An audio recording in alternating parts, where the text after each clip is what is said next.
Buenos días, buenas tardes a todos. Mi nombre es Hugo Casillas y en el video de hoy vamos a explicar el primer trastorno de este canal de YouTube, la esquizofrenia.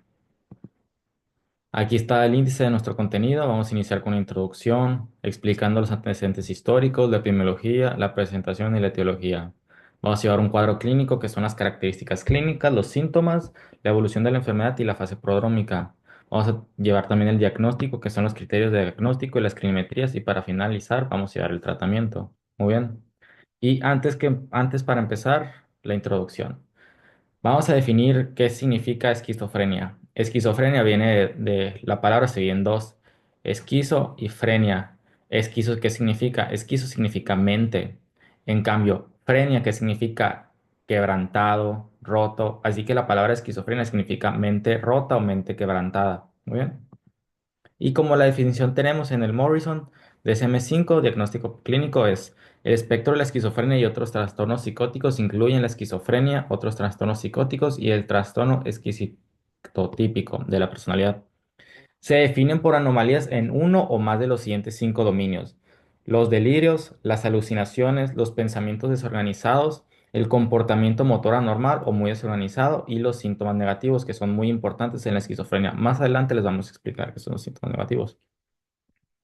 Pero para llevar todo esto necesitamos llevar un antecedente histórico.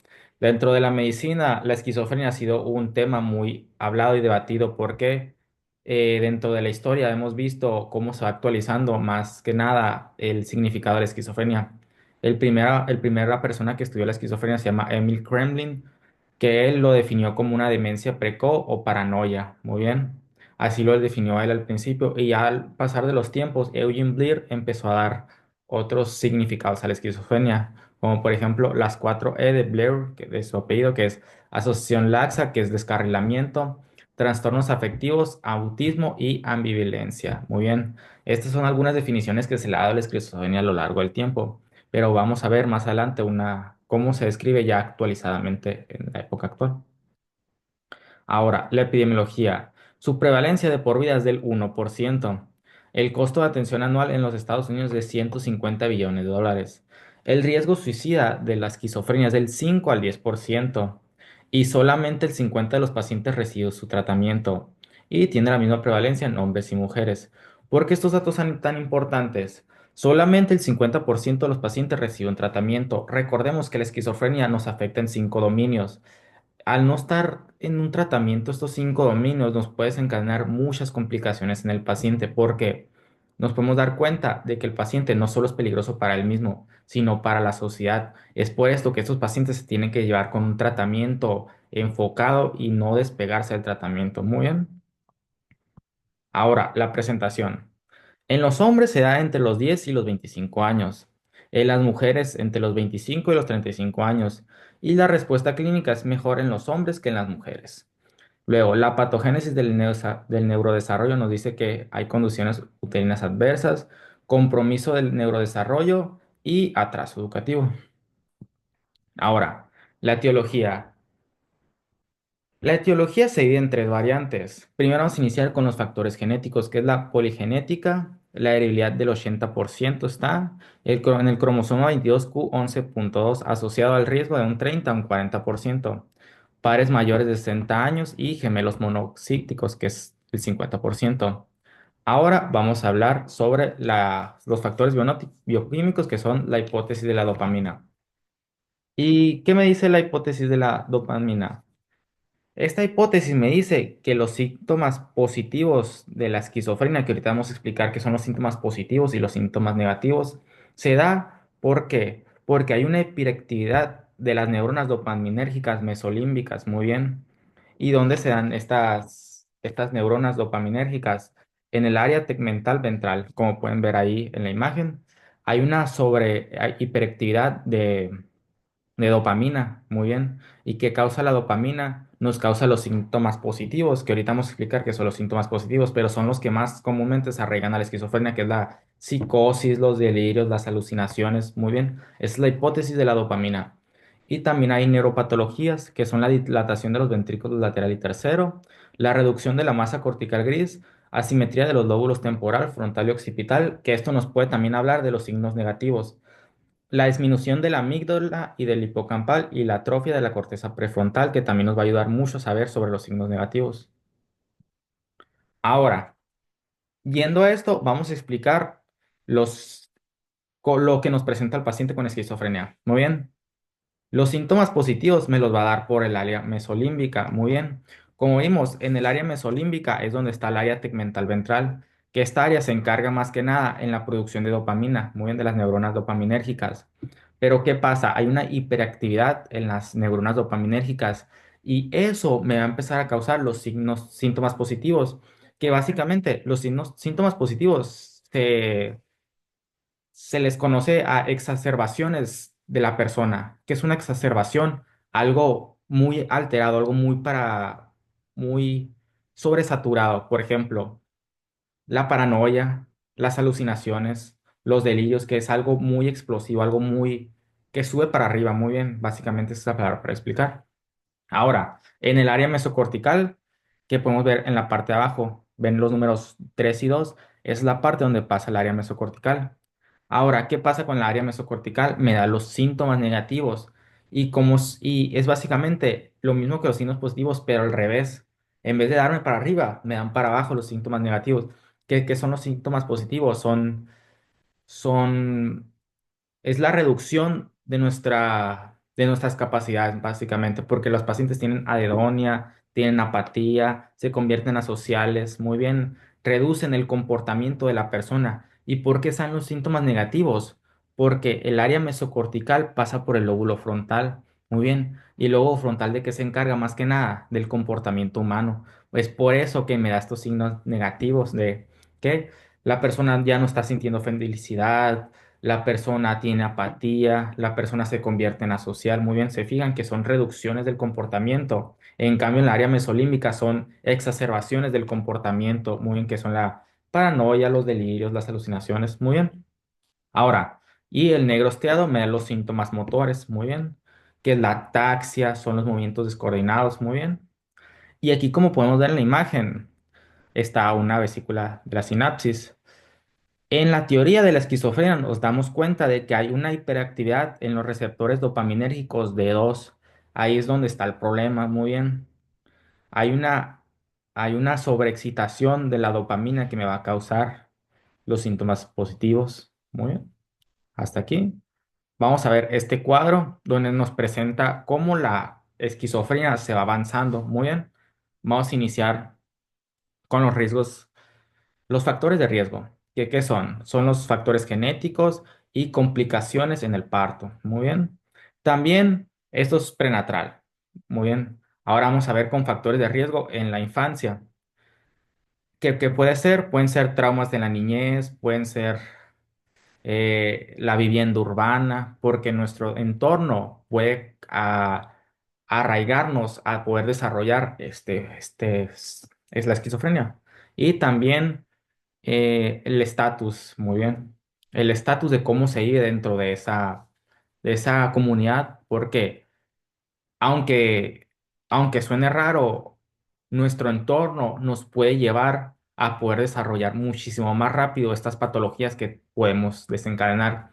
Por ejemplo, el trauma de niño. Hay pacientes que no experimentaron esquizofrenia, pero llega a un punto donde, no sé, un asalto, un choque, algo tan impactante puede desencadenar la esquizofrenia. Muy bien.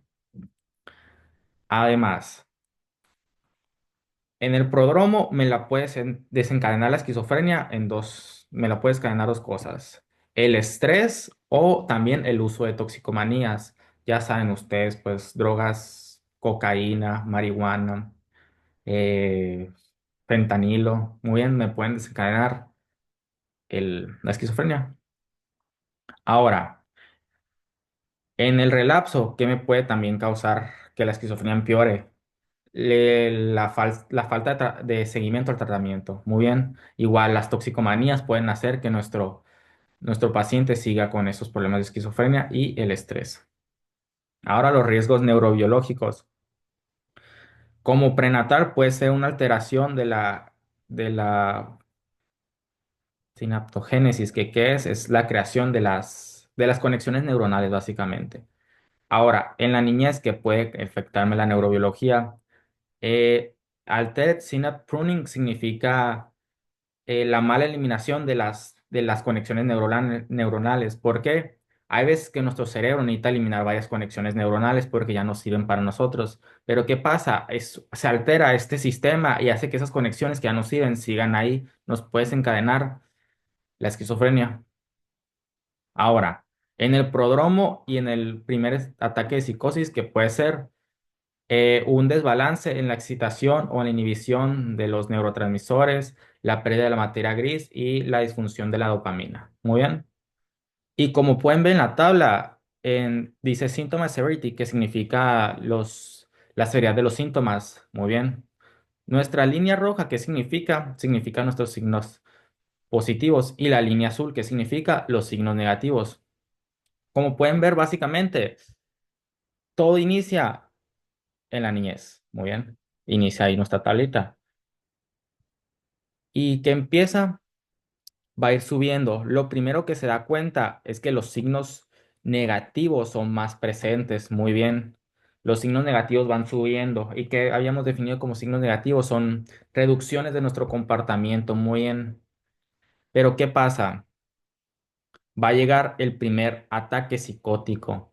¿Y qué pasa ahí? Es cuando los signos positivos se desencadenan para arriba, ¿se fijan? Y es lo que cuando te dicen, me imagino que es la esquizofrenia, que está alucinando, que está delirando, es cuando se exacerban los signos positivos, como pueden ver en el primer ataque psicótico. Pero ¿qué pasa? Ya cuando está su primer ataque psicótico, se inicia su tratamiento con antipsicóticos, que los vamos a ver a continuación. ¿Qué van a pasar con estos antipsicóticos? Básicamente van a hacer que los signos positivos se reduzcan. Muy bien. Pero ¿qué pasa? El problema de los antipsicóticos es que hay veces que pueden causar que no funcionen. ¿Y qué va a pasar? Me va a hacer un relapso de esos signos positivos. Muy bien. Va a iniciar, como pueden ver en el relapso, hay una curva que se impulsaron otra vez y que puede ser otro ataque psicótico. ¿Y qué va a pasar? Se va a cambiar de antipsicótico y va a bajar esa fase de los signos positivos. Pero como pueden ver, los signos positivos como pueden ver, la línea van en ola. Inician los delirios, las alucinaciones, se inicia el tratamiento con antipsicóticos, empiezan a bajar esos signos positivos. Pero ¿qué pasa? Va a haber un relapso, van a iniciar otra vez las alucinaciones, los delirios. Muy bien, vamos a dar otra vez el antipsicótico y van a bajar otra vez esos signos positivos. Pero en cambio, los signos negativos se pueden ver que se mantienen en forma estable.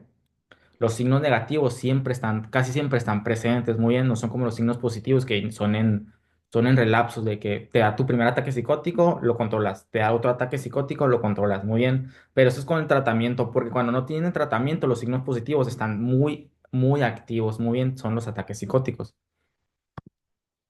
Muy bien, ya vimos esto. Y aquí vamos a ver, en prenatal, factores genéticos que interactúan con los obstétricos. En la niñez son la desviación cognitiva. Ahora, en el prodromo son los síntomas atenuados, los signos negativos y los cognitivos. Ahora, en el primer episodio de psicosis llegan los síntomas al umbral clínico. ¿Qué significa el umbral clínico? Que ya es cuando tú te das cuenta y dices, esta persona tienes, no lo puedes confirmar el mismo día, pero te está dando una pauta para iniciar una investigación para saber qué enfermedad padece la persona. Muy bien, porque en el prodromo no podemos diagnosticar la esquizofrenia muy bien. Ya en el primer episodio psicótico podemos darnos una idea de que esa persona puede tener esquizofrenia, pero para diagnosticar la esquizofrenia, como vamos a ver adelante, tiene que llevar 6 meses para poder diagnosticarla muy bien. Y es cuando se inicia el primer contacto. Es cuando las personas inician su primer brote psicótico, que empiezan a delirar, empiezan a alucinar, empiezan a escuchar cosas muy bien en el primer episodio psicótico. Ahora, en el tratamiento, se fijan que los signos positivos bajan considerablemente, es por la buena respuesta a los síntomas psicóticos y, y mala respuesta de negativos y cognitivos, porque se da eso por los antipsicóticos que ahorita vamos a ver más adelante. Los antipsicóticos de primera generación, ¿qué es lo que buscan? Bajar los signos positivos, que son los más peligrosos más que nada. Los delirios, las alucinaciones y todo básicamente eso. Los antipsicóticos de primera generación buscan eso. Pero ahora, actualmente, hay antipsicóticos de segunda y tercera generación que nos pueden apoyar con los signos negativos. Pero más que nada, los antipsicóticos buscan bajar los síntomas positivos. Ahora, en el relapso, ¿por qué se despegan los signos positivos?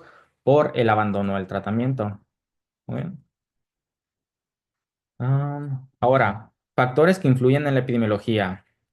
La estacionalidad del nacimiento, factores maternos que afectan al feto, experiencias de de la vida temprana, como podemos ver que son, pueden ser traumas, la educación urbana, el cannabis, la marihuana puede ser un desencadenante de la esquizofrenia y las deficiencias cognitivas. Ahora, las características clínicas. La esquizofrenia dura al menos 6 meses e incluye al menos un mes de síntomas de fase activa. ¿Qué son los síntomas de fase activa? Los síntomas positivos que podemos ver que son los delirios, las alucinaciones. Y los síntomas psicóticos deben presentarse cuando un individuo está en completo estado de alerta y la persona carece de discernimiento de su realidad. Muy bien. ¿Y cuáles son estas características clínicas? Ahorita se las comento. Pero pues las dimos aquí. Déjenme ir para atrás. Los síntomas clínicos que me puede presentar esta persona son los delirios, las alucinaciones, el pensamiento desorganizado, el comportamiento motor anormal o muy desorganizado y los síntomas negativos. Muy bien. Las características clínicas que me da la esquizofrenia. Y vamos a explicar cada uno. Los delirios. ¿Qué son los delirios? Los delirios son creencias fijas que no se pueden cambiar a la luz de pruebas contradictorias y su contenido puede incluir una variedad de temas. Un delirio básicamente son cosas que la persona te va a decir, pero no tienen noción. Por ejemplo, un delirio mío, yo les puedo decir, ayer fui a la luna. Ayer fui a la luna y nosotros sabemos que yo no puedo ir a la luna porque yo necesito un cohete, yo necesito muchas cosas para ir a la luna, pero es un delirio, es una creencia falsa que a mí no me puedes quitar. Yo les puedo decir, yo fui a la luna, yo fui a la luna, yo fui a la luna. Es un delirio que yo tengo, son creencias falsas mías. Muy bien. Ahora, las alucinaciones son experiencias similares a la percepción que ocurren sin un estímulo externo. Son vívidos y claros, con toda la fuerza y el impacto de las percepciones normales y no están bajo el control voluntario. Esto tiene mucho que ver porque tenemos que saber cómo funciona la percepción muy bien, cómo vemos, cómo escuchamos, cómo leemos muy bien.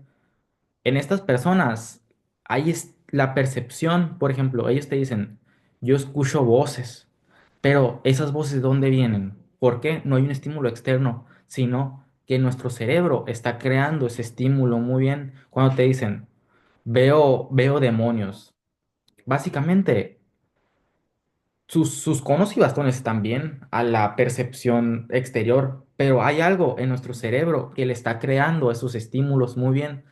Son experiencias o cosas que no están en nuestro entorno, más sin embargo, ellos mismos las pueden crear. Y como dices, son vívidos y claros. Ellos te dicen, veo demonios y literalmente ven demonios. Cuando te dicen, escucho voces, es como si estuvieran hablando con otra persona, pero esa persona no está. Son las características bien específicas de la esquizofrenia. Y para definirlo básicamente, delirios son creencias falsas que tiene la persona y las alucinaciones son experiencias similares a la percepción, pero que están alteradas. Muy bien.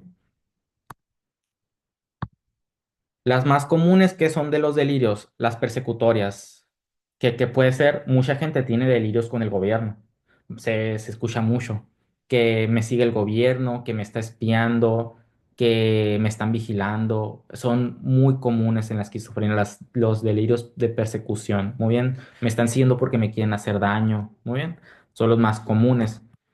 Y ahora, en alucinaciones, ¿cuáles son las más comunes? Las auditivas. Las auditivas son las más comunes, pero hay que definir una cosa.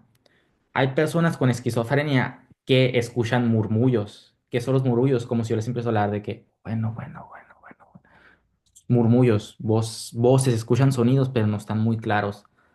No es lo mismo que una persona con esquizofrenia escuche murmullos a escuche voces. Porque si ya escucha voces claras, es un problema de que la esquizofrenia está avanzando muy fuerte, muy bien. ¿Y qué pasa con estas alucinaciones auditivas? No son cosas bonitas. Las personas con esquizofrenia escuchan cosas muy feas. Por ejemplo, escuchan mátate, no sirves para nada, eres lo peor, hazte daño. Son alucinaciones auditivas muy feas. Es por eso que, como vimos en la epidemiología, estas personas tienen un índice de suicidio muy alto, de 5 a 10% en un paciente con esquizofrenia, sí es alto. ¿Por qué? Por esto mismo, por las alucinaciones. Están escuchando tantas cosas malas que a la larga los termina cansando. Muy bien. Ahora, los delirios. Vamos a ver cuáles son los tipos de delirios. Persecutorios. Es la creencia de un individuo, organización o otro grupo que lo va a dañar, acosar, etcétera. Como ya vimos, el más común es el gobierno me está siguiendo, me quiere hacer daño, la policía me quiere matar, todos están conspirando contra mí, son los persecutorios. Los referenciales son creencias de ciertos gestos, comentarios, señales ambientales que están dirigidos a uno mismo. Es, por ejemplo, pueden decir, eh, el clima puso a llover porque me siento triste. Por eso está lloviendo, porque me siento bien triste. O está lloviendo porque me ha pasado algo muy malo. Es un delirio referencial, muy bien. Ahora, los delirios de grandeza, ¿cuáles son? Cuando un individuo cree que tiene habilidades, riqueza o famas excepcionales, cuando se crean en su mente historias de que yo soy lo mejor, yo puedo con todo, yo no necesito a nadie, son delirios de grandeza. Ahora, los erotomaniáticos significan cuando un individuo cree falsamente en otra persona que está enamorada de él o ella. Esto pasa más que nada en que en las personas que son famosas. Hay gente que tiene estos tipos de delirios que dicen, no sé, un ejemplo, una actriz famosa, si yo tengo un delirio erotomaniático, digo, es que esa persona famosa, yo la quiero, ella me ama, pero esa persona famosa a mí no me conoce. A mí no me conoce, pero yo tengo ese delirio bien definido. A mí me ama, me voy a casar con ella, pero pues es un delirio. Esa persona famosa a mí no me conoce, pero yo lo tengo bien arraigado de que me ama, que me quiere y todo eso. Muy bien. Ahora, las ideas nihilistas, ¿qué significa? Que es la convicción de que ocurrirá una gran catástrofe. Por ejemplo, pueden decir esas personas, eh, si alertan que va a haber, que hubo un terremoto, se va a destruir el mundo, se va a destruir el mundo.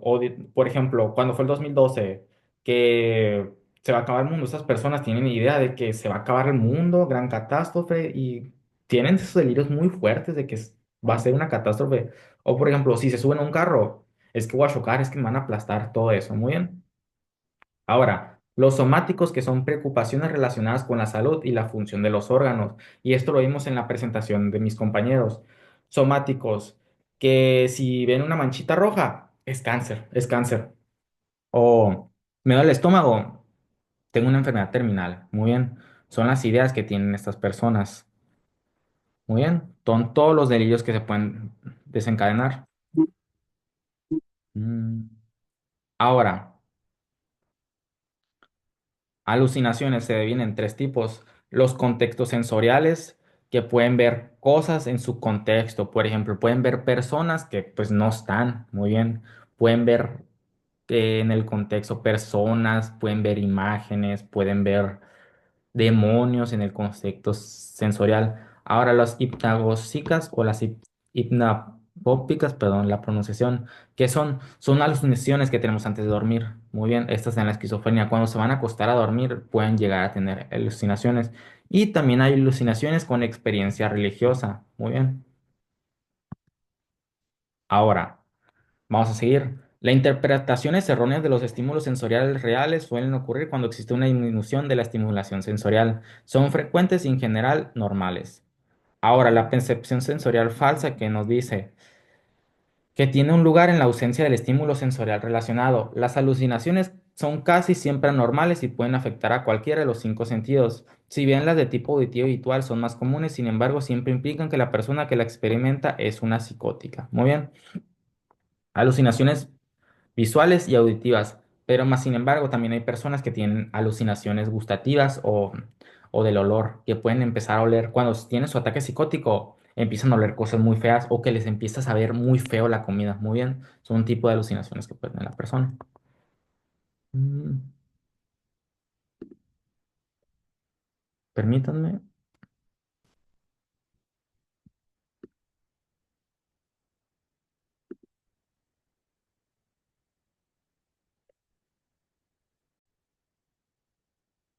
Bueno, seguimos porque se me empezó a acabar la pila, pero aquí andamos. Muy bien. Seguimos con la presentación.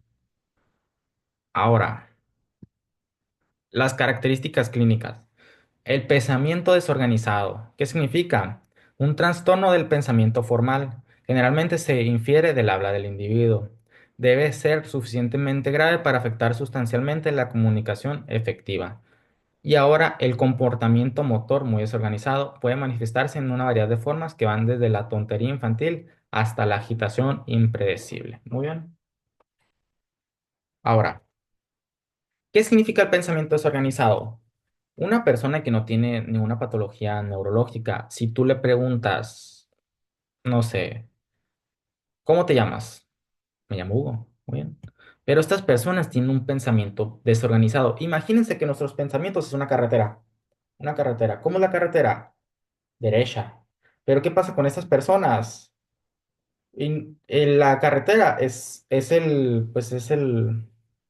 ¿cómo se puede decir? El caminito. Y nuestro mensaje es el carro. Muy bien. Pero en estas personas, ¿qué va a pasar? Esa carretera va a tener muchas desviaciones, muchas desviaciones, muchas desviaciones. No va a poder formular una comunicación estable de que, por ejemplo, me preguntan, ¿cómo te llamas? Me llamo Hugo, en un pensamiento desorganizado.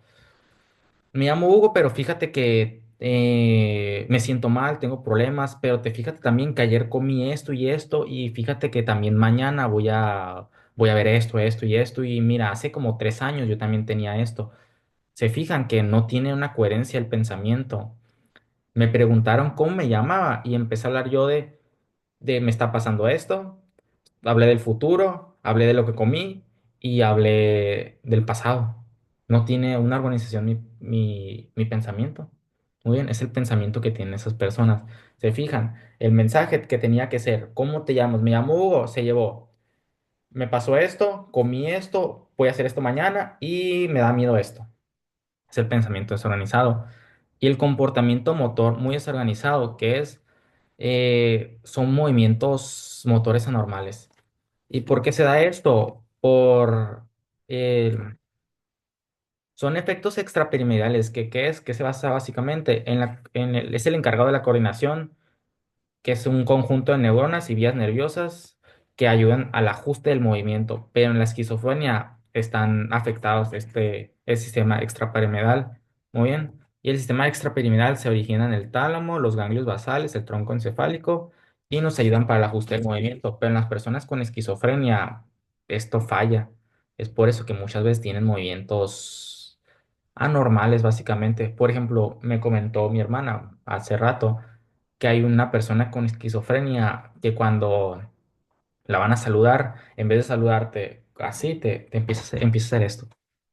O sea, y a nosotros a la percepción, pues está raro, ¿no? Pero así funciona ella, tiene un comportamiento motor muy desorganizado, se mueven raro, hay muchas veces que empiezan a hacerse así chiquitos. ¿Por qué? Por el pensamiento desorganizado. Y todo esto tiene que ver, muy bien. Ahora, pensamiento desorganizado. Aquí tenemos cómo se explica, muy bien. Hay una incoherencia, no son coherentes, la tangibilidad y el descarrilamiento. ¿Qué es el descarrilamiento? Lo que les comenté. La conversación tiene que ir para un flujo, pero se empieza a descarrilar, empiezan a agarrar ideas que no deben de ser. Ahora, el comportamiento catatónico, que tiene que ver con el negativismo, el mutismo y el estupor. ¿Qué significa eso? La negación. La negación. Le preguntas a esas personas, oye, ¿pero qué sientes? Calladas. Comportamiento catatónico. Niegan todo, tienen estupor, se ven. ¿Y qué es el estupor? ¿Cómo no lo podemos relacionar con los síntomas negativos? Que dijimos que eran los síntomas negativos. Son son una reducción de nuestro comportamiento. El estupor, el mutismo y el negativismo. Muy bien. Ahora, vamos a explicar los síntomas positivos, uno por uno. Alucinaciones. Se dividirán en alucinaciones auditivas, olfativas, visuales, somáticas o táctiles. Auditivas, escucho voces, olfativas, huelo olores que no hay. Las visuales, puedo ver demonios, puedo ver formas, puedo ver todo eso. Somáticas, ¿qué significa? Como ya lo comentó mi compañero Said, son alucinaciones, por ejemplo, tengo una mancha roja, es cáncer. o me duele el estómago, es que tengo esto, o no sé, me pica la cabeza, me está dando un EBC. Son alucinaciones que tienen esas personas, o las alucinaciones táctiles, perdón, que empiezan a sentir cosas que no están ahí, pero ellos lo sienten, me empieza a picar, me empiezo a sentir electricidad, son las alucinaciones táctiles. Ahora, los delirios. Los más comunes son los persecutores que ya vimos que cuáles son. Me está siguiendo la policía, me está siguiendo el gobierno, me está siguiendo esta persona para hacerme daño. Los celotípicos, los de culpa, los grandiosos, los religiosos, los somáticos de referencia, de ser controlado, de leer la mente, los de difusión, los de inserción o los del robo del pensamiento. ¿Qué significan estos? Por ejemplo, hay personas que dicen, es que ellos saben lo que estoy pensando. Ellos saben.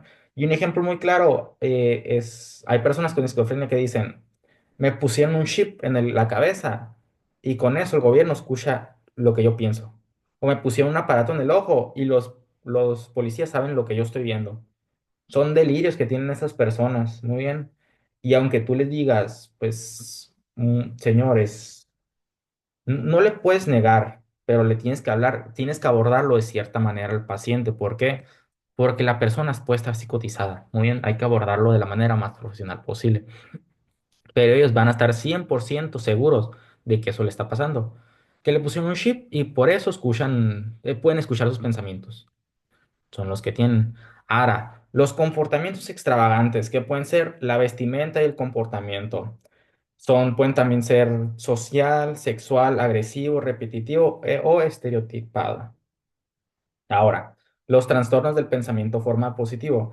¿Qué significa? El descarrilamiento, la tangencialidad, la circunstancialidad, la incoherencia, la falta de lógica, el habla presionada o distraída. Son todos los síntomas positivos que nos puede desencadenar una persona con esquizofrenia. Ahora, los signos negativos. El afecto aplanado o embotado. ¿Qué es? Expresión facial inmutable, disminución del movimiento, escasez de gestos expresivos, contacto visual deficiente, falta de respuesta afectiva. Son los efectos aplanado o embotonado. Ahora, la bulia, ¿qué es? Pérdida del deseo de hacer cosas. El alogia, que es pobreza del habla, del contenido del habla, el bloqueo o la respuesta a mayor latencia. La deonia o asocialidad, que es interés o actividades recreativas sexuales o la intimidad cercanía o la relación con amigos. Muy bien, estas personas se empiezan a volver asociales. ¿Qué pasa? Ya no quieren salir con sus amigos, ya no quieren tener una pareja, ya no sienten, de hecho, adedonia viene de la palabra, de hecho, hay personas que son hedonistas, ¿qué significa hedonista? Que buscan siempre la felicidad. En cambio, esto, aedonia, ya no buscan la felicidad, ya no la están buscando por ningún lado. Muy bien, son los signos negativos que tiene la esquizofrenia. Y ahora la atención, que es falta de atención social o durante la prueba. ¿Y cómo podemos clasificar estos? Síntomas positivos, exacerbaciones del comportamiento humano. Muy bien, que todo se impulsa, todo se va para arriba en mayor medida. En cambio, los síntomas negativos, que es todo se va para abajo, son depresiones del comportamiento de la persona. Muy bien. Ahora, la evolución de la enfermedad. ¿Qué significa? En la personalidad premórbida, el desempeño y social y laboral son inadecuados. Ya no se comportan igual, ya no rinden igual las personas con esquizofrenia en la fase premórbida. Muy bien. Ya no interactúan igual, se les ve diferentes. Muy bien. Ahora, la duración es por lo menos 6 meses. Como les dije, una persona no le puedes diagnosticar esquizofrenia a la semana. No se puede. ¿Por qué? Dentro de los trastornos psicóticos hay una cantidad inmensa de trastornos. Y además de trastornos psicóticos, puede haber trastornos de la personalidad. Hay una infinidad de trastornos. Es por eso que la esquizofrenia no puede decir en una semana. Es esquizofrénico, no. Tiene que haber un lapso de por lo menos 6 meses. Ahora, los precipitantes, que son los menos probables, como les dije, algo que puede precipitar la esquizofrenia son algunos eventos traumáticos. Las toxicomanías pueden desencadenarme la esquizofrenia. Y ahora la evolución prueba sin recuperación completa y los síntomas residuales son manifestaciones más leves de los síntomas psicóticos. Muy bien. ¿Qué son? Puede de vez en cuando escuchar murmullos, de vez en cuando estar teniendo delirios. Muy bien. Son la evolución que va teniendo la persona. La fase premórbida.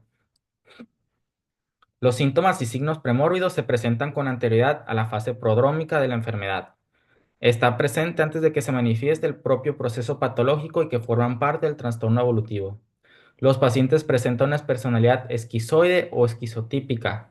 Algunos adolescentes pueden sufrir un inicio repentino de comportamientos típicos del trastorno obsesivo-compulsivo como parte del cuadro prodrómico. Y aunque se suele creer que la experiencia hospitalización determina el inicio del trastorno, los síntomas y signos ya existían desde hace meses o incluso años. Muy bien, ya la persona cargaba con estos síntomas y signos, pero no se hacían tan obvios. Muy bien. Ahora, el inicio de la esquizofrenia. Signos y síntomas premórbidos. Anterioridad de la fase prodrómica, los pacientes con personalidad esquizoide o esquizotípica o TOC. Diagnóstico inicial, simulación, síndrome de fatiga crónica o trastornos de síntomas somáticos. Se fijan, antes de que la persona sea diagnosticada con esquizofrenia, se le pueden diagnosticar todos estos problemas. Se le puede diagnosticar TOC, diagnosticar personalidad esquizoide, síndrome de fatiga crónica o trastornos de los síntomas somáticos. Ahora, la aparición de los síntomas inicia en la adolescencia, en el síndrome prodrómico, un año antes de los inicios de los síntomas psicóticos. Muy bien. Los síntomas psicóticos, como ya vimos, es el primer ataque psicótico que tiene la persona. Cuando empieza a escuchar alucinaciones, cuando empieza a ver cosas que no son, es el primer ataque psicótico que tiene la persona. Y ahora, la duración son exacerbaciones y remisiones, recaídas provocando un deterioro posterior. Muy bien. La esquizofrenia es un trastorno que no se cura. Muy bien. Se puede dar tratamiento, pero a lo largo la persona con esquizofrenia va a ir empeorando con el tiempo. Muy bien. Podemos hacer que ese problema no vaya en picada, pero la esquizofrenia siempre va a ir un poquito, va a ir para abajo, va a ir para abajo, muy bien la persona. Con los tratamientos, obviamente, podemos mejorar la calidad de vida, pero es un problema muy grave la esquizofrenia. Ahora, la clasificación puede ser paranoide, desorganizado, catatónico, indiferenciado o residual. Y la edad de la presentación puede ser inicio temprano, antes de los 10 años, o inicio tardío, arriba de los 45 años. Ahora, la presentación clínica.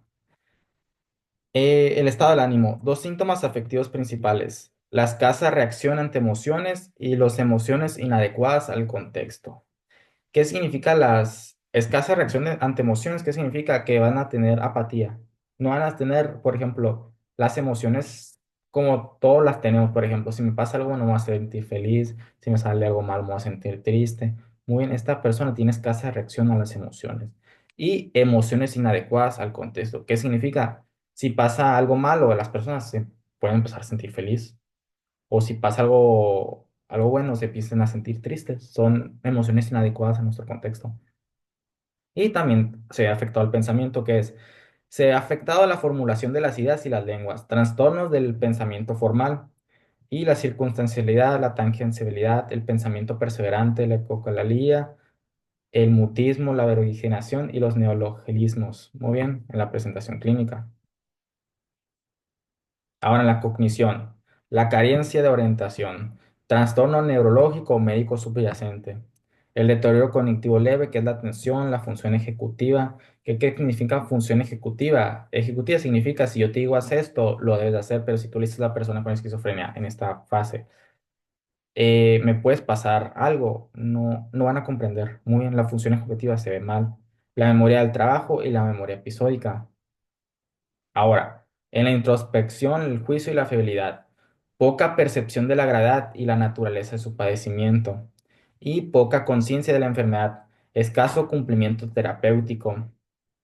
No saben lo grave que es la esquizofrenia, no saben el problema que tiene su patología. Es por eso que sean muchos los problemas de falta de apego al tratamiento que van a causar que se inicien otra vez los ataques psicóticos en la persona con esquizofrenia. Ahora, el diagnóstico diferencial es. Hay muchos. Las enfermedades neurodegenerativas, como puede ser Alzheimer, Huntington o esclerosis múltiple. Enfermedades del sistema nervioso central, que pueden ser tumores cerebrales, epilepsia, trauma craneoencefálico. Enfermedades vasculares, como enfermedad vascular aterosclerótica, encefalopatía hipertensiva o hemorragia subaracnoidea. Enfermedades infecciosas como encefalitis por VIH-Sida, sífilis o encefalitis vírica. trastornos metabólicos como hipercalemia, hiponatremia o hipoglucemia, o sustancias toxicomanías, metanfetaminas, cannabis, alucinógenos pueden ser diagnósticos diferenciales para la esquizofrenia. Ahora las comorbilidades. El trastorno por consumo de sustancias prevalece a lo largo de la vida del 74%, el tabaco, el alcohol, el cannabis y la cocaína. La epilepsia parcial compleja en los lóbulos temporales, la obesidad, fármacos antipsicóticos, el diabetes mellitus, las enfermedades cardiovasculares, VIH, riesgo de 2 veces superior a la población general y el EPOC o el tabaquismo. Ahora, el diagnóstico. Implica el reconocimiento de una constelación de signos y síntomas asociados al deterioro de la funcionalidad social o laboral. Muy bien. Patrón básico del diagnóstico. Nos vamos a ir en 7 puntos. ¿Qué es la personalidad retraída o peculiar diferente antes de desarrollar la enfermedad? Antes de que la persona me brinque con todos los síntomas positivos de que, estoy delirando, estoy escuchando voces, te va a dar síntomas antes, que son los signos negativos. Muy bien. Va a empezar se va a empezar la misma persona con esquizofrenia se va a empezar a alejar de ella misma. Muy bien. Va a empezar a decaer en sus funciones sociales y laborales. En el periodo prodrómico, anomalías del pensamiento, lenguaje, percepción o conducta motriz predicen el inicio posterior a la psicosis. Muy bien, como vimos, en el prodromo van a empezar las anomalías del lenguaje, la percepción y la conducta motriz. El prodromo me va a desencadenar el primer ataque psicótico y el primer ataque psicótico que lo definimos como la exacerbación de los síntomas positivos, que es las alucinaciones, los delirios. Muy bien. Ahora, el inicio gradual de modo imperceptible 6 meses antes del diagnóstico. Número 4, el paciente se ha mostrado abiertamente psicótico durante al menos uno de esos 6 meses. Y la enfermedad genera problemas importantes en el trabajo y en el desempeño social. 6, exclusión de otros trastornos médicos, consumo de sustancias y trastornos del estado del ánimo. Y 7, la mayoría de los pacientes mejora con tratamiento, pero pocos se recuperan completamente. Como vimos, los antipsicóticos sirven para bajar los síntomas positivos, pero no me curan los antipsicóticos para que ya no me den esos ataques. Por eso mejoran, pero no se recuperan. ¿No? Ahora, el diagnóstico depende del sistema que lo damos, el DSM-5 o el CI-10. La duración que me dice el DSM-5, los síntomas se presentan continuamente durante al menos 6 meses. Los síntomas son delirios, alucinaciones, discurso desorganizado, conducta desorganizada, catatonia y síntomas negativos. Ahora, los criterios son 2 síntomas, incluyendo al menos uno de los 3 primeros. Ahora, en el C10 me dice, los síntomas se presentan de manera continua durante al menos un mes. ¿Qué son? Distorsiones del pensamiento, trastornos del diagnóstico, afecto negativo embotado, disfunción cognitiva y otros síntomas que es el eco del pensamiento, inserción o robo de pensamiento, disfunción del pensamiento, delirios de control, influencia o pasividad, alucinaciones en forma de voces, pensamientos desorganizados y síntomas negativos. Y nuestro criterio nos define por los primeros 3. Ahora, en el CIE-10 nos dice que la esquizofrenia se puede dividir en varios tipos, que es la esquizofrenia paranoide, que nos dice, definida principalmente por delirios menos o ninguna alteración del afecto. La esquizofrenia efrénica, afecto negativo con estado ánimo inapropiado, aislamiento social y comportamiento impredecible. La esquizofrenia catatónica, que son cambios psicomotores como posturas, afecto, gestos extraños, estupor frente a la agitación. La esquizofrenia indiferenciada, la esquizofrenia residual, que es enfermedad crónica y cambios cognitivos resultantes de una enfermedad psicótica prolongada. La esquizofrenia simple, que es desarrollo lento y progresivo de cambios del comportamiento, el funcionamiento y el embotamiento efectivo sin síntomas psicóticos presentes. Y la esquizofrenia no especificada. Ahora, las clinimetrías. Las clinimetrías ya es algo mucho más complejo. Las presento aquí para que las conozcas más. Sin embargo, no las voy a explicar porque ya es un tema muy complejo y esto ya lo llevan psiquiatras. Como médicos generales no se usa esto, lo tiene que hacer específicamente un psiquiatra, pero las muestro para que las conozcan muy bien. Porque si están sí tienen que hacerse muy específicas esas clinimetrías, pero se usan para ver cómo está el grado de la esquizofrenia. Muy bien. Como pueden ver, aquí están las clinimetrías. Son básicamente por puntos las clinimetrías. Muy bien. Ahí están, preocupación somática, ansiedad psíquica, aislamiento emocional, son preclamimetrías. Uno no presente, nueve que están súper graves. Muy bien, son las clinometrías. Escala de movimientos anormales involuntarios para ver los movimientos a motores graves. Muy bien. Ahora, el tratamiento. Ujú. Hospitalizaciones, que es el diagnóstico, el tratamiento, la seguridad y la incapacidad. Tratamiento. Vamos a iniciar con el farmacológico, que son los antipsicóticos. Son antagonismos de los receptores dopaminérgicos postsinápticos. En cambio, los no farmacológicos son terapia electroconvulsiva y la terapia psicosocial. Vamos a iniciar con los tratamientos farmacológicos. Como pueden ver, hay tres tablas. Tabla azul, ¿qué significa? Primera generación. Tabla verde, segunda generación. Y tabla 3, tercera generación. ¿Qué significa los de primera generación? Que son antagonistas de la dopamina. Y como vimos, ¿qué hacía la dopamina? ¿O qué nos decía la teoría dopaminérgica? Que por la excitación de las neuronas dopaminérgicas me va a crear esas alucinaciones, esos delirios, muy bien. Es por eso que los antipsicóticos de primera generación que buscan, se crearon por la década de 1950, que dicen, voy a bloquear la dopamina, muy bien, voy a hacer que esa dopamina no se exacerbe, no se haga una hiperactividad.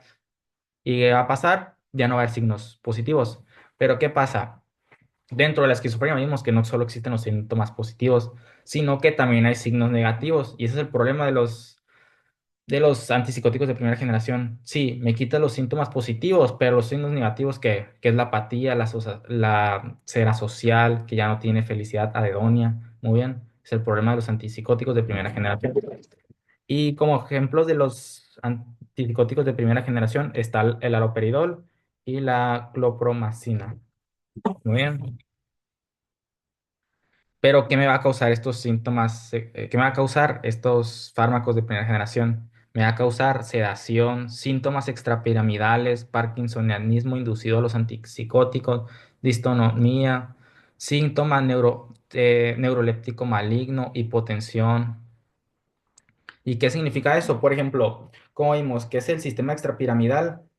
Esas personas, el sistema extrapiramidal, ¿para qué sirve? Para la coordinación de movimientos, muy bien. Para la coordinación y el flujo de los movimientos. Síntomas extrapiramidales, ¿qué significa? Que literalmente las personas cuando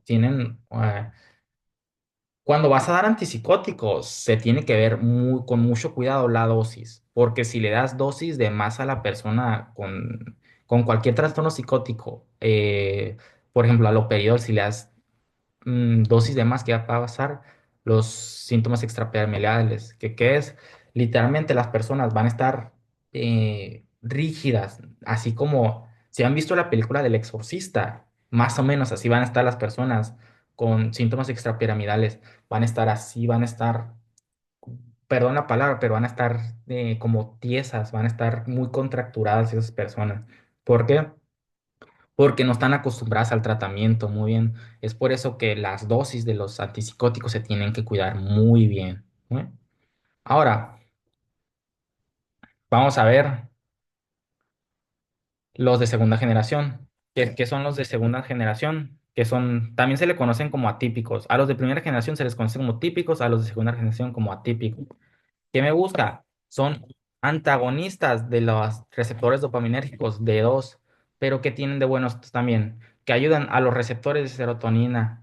¿Y qué me va a ayudar con esto? A que los síntomas negativos ya no estén tan presentes. Muy bien, ya no me va a causar tantos problemas con los síntomas negativos que era la apatía, poco social, la dedonia. Con este medicamento me puede ayudar a que esos síntomas negativos no estén tan afectados y también me va a ayudar a que los síntomas positivos no se disparen. Y los de tercera generación, que son los atípicos, son agonistas parciales de los receptores dopaminérgicos D2. Muy bien. Básicamente, primera generación bloquean completamente los receptores D2, pero que me pueden causar los síntomas extrapiramidales. Muy bien. Y además de que los de primera generación no me ayudan con los síntomas negativos. En cambio, los de segunda generación, que son los mejores, me van a ayudar tanto en los síntomas positivos como en los síntomas negativos. ¿Cómo? Va a reducir parcial, va a ser antagonista a los receptores de 2 y además me va a ayudar a los receptores de serotonina a que se estimulen más. Y ejemplos de estos medicamentos de segunda generación antipsicótica es la clozapina, la oxapina, la quetiapina y la risperidona. Muy bien. Ahora, el tratamiento farmacológico. Actualmente son los bloqueadores de receptores de dopamina D2. La ocupación de receptores D2 es del 60%. El bloqueo de los receptores D2 disminuye las consecuencias de la liberación desregulada de la dopamina en el estriado. ¿Qué pasa si hay dopamina además? Ya lo vimos, los síntomas positivos. Muy bien. Los efectos asociados al movimiento son más probables con mayor ocupación en los receptores D2, generalmente al mayor del 80%. Ahora, esto es lo que les digo, de mucho cuidado con el uso de antipsicóticos. Como pueden ver en la tablita, dice dos dedos de ocupación y va la dosis. Muy bien. Está azul, que es el área que no va a haber, no va a haber cambio. Muy bien. La ventana terapéutica, que es del 60 al 80% de la ocupación de los receptores de 2. Pero en cambio, si yo bloqueo, si ¿cómo lo puedo explicar? Yo no puedo bloquear al 100% los receptores de dopamina D2. ¿Por qué? Como pueden ver, Motor Adverse Effect, ¿qué significa? Los efectos extrapiramidales. Para que los antipsicóticos tengan funcionalidad bien, tengo que hacer que los receptores dopaminérgicos D2 estén bloqueados entre un 60 a un 80%. Porque si yo los bloqueo al 100%, pues ya no va a haber dopamina y ¿qué va a pasar? Va a empezar los síntomas extrapiramidales, que son los efectos motores. Como les dije, las personas van a estar contracturadas, van a estar mal, esas personas van a tener posiciones anormales, como les dije, como la del exorcista. Van a estar así las personas. Es por eso que tenemos que tener mucho cuidado con el uso de antipsicóticos, que cuando los vamos a dar, bueno, esto lo da un psiquiatra, pero para que tengamos conocimiento darlos para que tenga una ventana terapéutica entre el 60 y el 80% de los receptores dopaminérgicos bloqueados. Y que ese 20% donde sí puede haber receptores de dopamina nos ayude para el ajuste del movimiento y el control del movimiento. Porque si yo bloqueo al 100% esos receptores, me va a causar síntomas extrapiramidales o neuroléptico maligno. Muy bien. Ahora, problemas iniciales del tratamiento. Del 16 al 23% que continúan con el tratamiento presentan una recaída en el año. Entre el 53 y el 72%, si no reciben tratamiento, presentan recaídas. Y entre el 40 y el 50% incumplen con el tratamiento. Ahora, el 60% mejorará hasta la remisión completa o los síntomas leves. Y el 40% mejoraría, pero síntomas positivos resistentes al tratamiento. Muy bien. Ahora, los efectos secundarios de los medicamentos. Extrapiramidales, que son los síntomas parkinsonianos, las distonías y la caticia. Reducción del antipsicótico más fármacos antiparkinsonianos, los anticolinérgicos o los betabloqueantes propanolol en un 30 o 90 miligramos al día. Todos los antipsicóticos aumentan la prolactina, la supresión de la hormona liberadora de gonadotropina, inhibición de las hormonas gonadales. Muy bien. Cuando se presentan, como vimos que el fármaco más común para la esquizofrenia es el haloperidol, muy bien. Y el haloperidol, ¿qué es? Es básicamente me bloquea los receptores de 2. Se pueden dar antiparkinsonianos para evitar esos efectos extrapiramidales, pero sí hay que tener mucho cuidado con el uso de estos fármacos, muy bien, hay que cuidar mucho las dosis. Ahora, otros métodos que es la misma eficacia que los antipsicóticos y más que la psicoterapia, las intervenciones psicosociales, la terapia cognitoconductual, el entrenamiento en habilidades sociales, psicoterapia de grupo, psicoterapia familiar, psicoterapia individual y la terapia ocupacional. Y aquí iniciamos las referencias, de donde sacamos toda la información.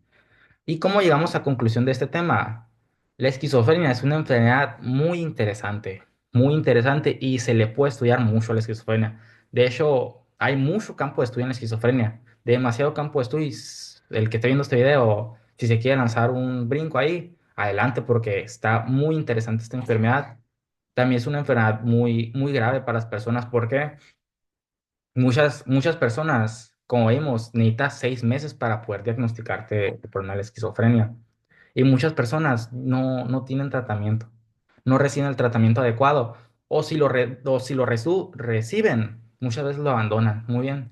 Y un claro ejemplo en la ciudad en nuestro estado, en Sonora, solo hay un psiquiátrico. Hay un psiquiátrico en todo el estado. ¿Y cuánta población en Hermosillo? ¿Cuántos somos? 900,000 personas. Y no sé, la verdad, la cantidad de personas que somos en Sonora. No caben tantas personas con estos problemas en el psiquiátrico. Muy bien. Es por eso que a la larga sí tienen muchas deficiencias y no, y es muy peligroso que estén así estas personas porque tanto son un peligro para ellas como son un peligro para las demás personas. Porque si llegan a tener ataques psicóticos, las personas no saben reaccionar ante eso. Es por eso la importancia de saber del tema de la esquizofrenia. Y pues básicamente es todo. Muchas gracias por el video y quejas y sugerencias en los comentarios y muchas gracias. Saludos.